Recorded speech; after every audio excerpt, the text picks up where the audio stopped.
నువ్వు సిట్టు లట్టు పొట్టు ఎన్నన్నా వేసుకో, ఏమన్నా చేసుకో, మాకు న్యాయస్థానాల మీద గౌరవం ఉంది. నువ్వు ఎక్కడికి పిలిచినా వస్తా, ఎన్నిసార్లు పిలిచినా వస్తా, నిజాయితీగా సమాధానాలు చెప్తాం. మేము భయపడం.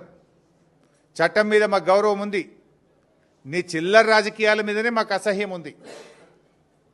వెగటు పుడతా ఉంది ప్రజలకు. నీ భాష, నీ మాటలు వింటా ఉంటే రోత పుడతా ఉంది ఇలా రాష్ట్ర ప్రజలకు.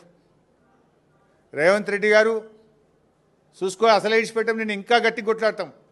నీ 6 గ్యారెంటీల అమలు మీద, నీ కుంభకోణాల మీద మేము మా పోరాటాలు జరుపుతూనే ఉంటాం. మాది ఉద్యమ పార్టీ, రాష్ట్రం సాధించిన పార్టీ బీఆర్ఎస్ పార్టీ. మేము కేసీఆర్ సృష్టించిన సైనికులం, కార్యకర్తలం. మాకు త్యాగాలు తెలుసు, మాకు పోరాటాలు తెలుసు. నీలాగా వెన్నుపోట్లు, కుట్రలు, కుతంత్రాలు, చీకటి రాజకీయాలు మాకు తెలియవు.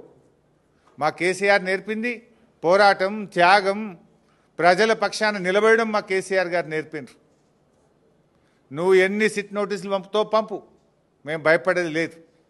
కానీ నువ్వు దర్యాప్తు పేరు మీద ఆడుతున్నటువంటి ఈ నాటకం తెలంగాణ ప్రజలు నిశ్చితంగా గమనిస్తూ ఉన్నారు.